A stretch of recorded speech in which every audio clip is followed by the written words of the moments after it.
क्या आपने कभी जमीन को हिलते हुए महसूस किया है? कभी कभी हो सकता है कि बस एक बड़ा ट्रक गुजर रहा हो, लेकिन दूसरी बार आप भाग्यशाली हो सकते हैं कि आपने असली भूकंप महसूस किया हो। भूकंप असल में बहुत शक्तिशाली घटनाएं होती हैं। ये जमीन को हिला सकती है और यहाँ तक कि फाड़ भी सकती है। लेकिन भूकंप वास्तव में क्या होते हैं और ये क्यों होते हैं? भूकंप धरती के अंदर से निकलने वाली अचानक ऊर्जा के फटने जैसे होते हैं। कल्पना कीजिए कि आप एक लकड़ी को तब तक मोड़ रहे हैं जब तक वह टूट न जाए। हाँ, वह टूटना भूकंप जैसा ही है। पृथ्वी की बाहरी परत एक ठोस टुकड़ा नहीं है। ये वास्तव में टेक्टोनिक प्लेट्स नामक विशाल पहेली के टुकड़ों में टूटी हुई है। ये प्लेट्स हमेशा बहुत धीरे धीरे चलती रहती हैं और ये लगातार एक दूसरे से टकराती रहती हैं, अलग होती रहती हैं या एक दूसरे से रगड़ती रहती हैं। ज्यादातर भूकंप फॉल्ट लाइंस के साथ होते हैं। आप फॉल्ट को पृथ्वी की परत में एक दरार के रूप में सोच सकते हैं, जहां ये विशाल प्लेटें मिलती हैं। जब प्लेटें चलते समय फंस जाती हैं, तो वे बहुत अधिक दबाव बनाती हैं।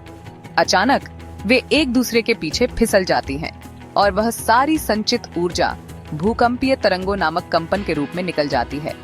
ये तरंगे पृथ्वी से होकर गुजरती हैं, जिससे जमीन हिलती है। भूकंप के दौरान हम यही महसूस करते हैं, जबकि ज्यादातर भूकंप प्राकृतिक होते हैं और इन चलती प्लेटों के कारण होते हैं। कभी कभी इंसान भी छोटे भूकंप पैदा कर सकते हैं। बहुत गहरी खदानें खोदने जैसी गतिविधियां, तेल और गैस की ड्रिलिंग, जिसे फ्रैकिंग भी कहा जाता है, या यहाँ तक कि परमाणु विस्फोट भी जमीन को हिला सकते हैं।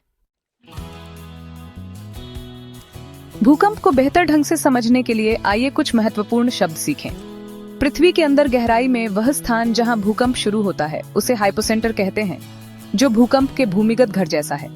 हाइपोसेंटर के ठीक ऊपर पृथ्वी की सतह पर एपिसेंटर होता है। यहाँ भूकंप आमतौर पर सबसे ज्यादा महसूस किया जाता है। याद है वो कंपन जिनके बारे में हमने बात की थी?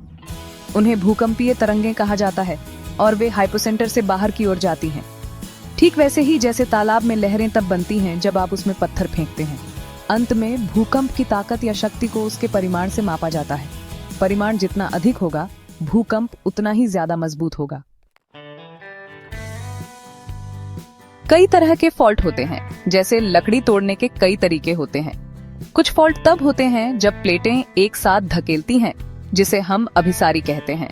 दूसरे तब होते हैं जब वे अलग हो जाते हैं, जिन्हें अपसारी के रूप में जाना जाता है। और कुछ फॉल्ट तब बनते हैं जब प्लेटें एक दूसरे के पीछे खिसक जाती हैं, जिन्हें रूपांतरित कहा जाता है। जिस तरह से प्लेटें फॉल्ट के साथ चलती हैं, वह वास्तव में भूकंप के प्रकार को निर्धारित करता है। कुछ भूकंप इतने शक्तिशाली होते हैं कि वे इतिहास बना देते हैं। उदाहरण के लिए चिली में 1960 का वाल्डिविया भूकंप अब तक का सबसे ज्यादा ताकतवर भूकंप था, जिसका परिमाण 9.5 था। इसने बड़ी सुनामी का कारण बना, जो पूरे प्रशांत महासागर में फैल गई। 2011 में जापान में एक और शक्तिशाली भूकंप आया, जिससे सुनामी आई, जिसने फुकुशिमा परमाणु ऊर्जा संयंत्र को नुकसान पहुंचाया।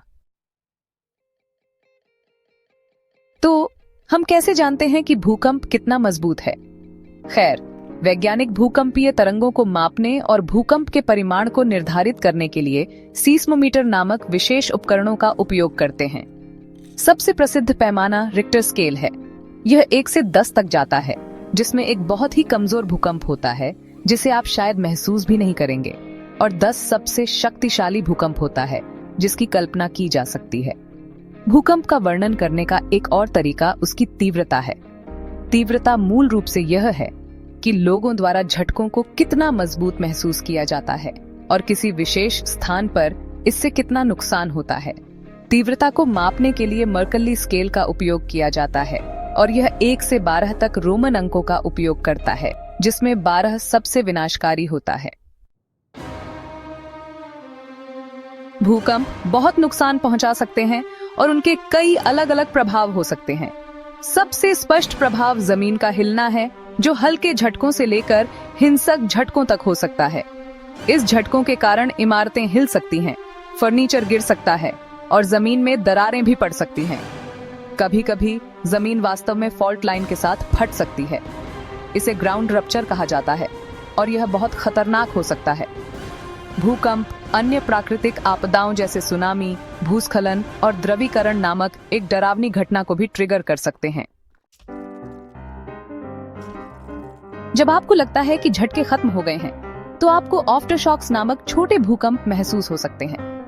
ये मुख्य भूकंप के बाद पृथ्वी के शांत होने जैसे हैं। आफ्टर शॉक्स मुख्य भूकंप के कुछ मिनट, दिन या महीनों बाद भी आ सकते हैं, और जबकि वे आमतौर पर छोटे होते हैं, फिर भी वे पहले से ही कमजोर इमारतों को नुकसान पहुंचा सकते हैं। कभी-कभी भूकंप झुंड में आते हैं, जिन्हें स्वार्म्स कहते हैं। ये भूकंपों की एक श्रृंखला है जो बिना किसी मुख्य झटके के थोड़े समय में किसी विशिष्ट क्षेत्र में आते हैं। ऐसा लगता है कि पृथ्वी तय नहीं कर पा रही है कि अपनी सारी ऊर्जा कहां छोड़े। भूकंप डरावने हो सकते हैं, लेकिन यह जानने से कि क्या करना है, आपको सुरक्षित रखने में मदद मिल सकती है। यदि आप भूकंप प्रवण क्षेत्र में रहते हैं, तो तैयार रहना आवश्यक है। गिर सकने वाली भारी वस्तुओं को सुरक्षित करके सुनिश्चित करें कि आपका घर सुरक्षित है, और अपने परिवार के साथ एक भूकंप योजना बनाएं। भूकंप के दौरान नीचे गिरना, ढंकना और पकड़े रहना याद रखें। जमीन पर गिर जाएं, किसी मजबूत मेज या डेस्क के नीचे छिप जाएं और तब तक पकड़े रहें जब तक झटके बंद न हो जाएं। अगर आप बाहर हैं, तो इमारतों, पेड़ों और बिजली की तारों से दूर चले जाएं। जानकारी रखें, शांत रहें और याद रखें, ज्ञान शक्ति है।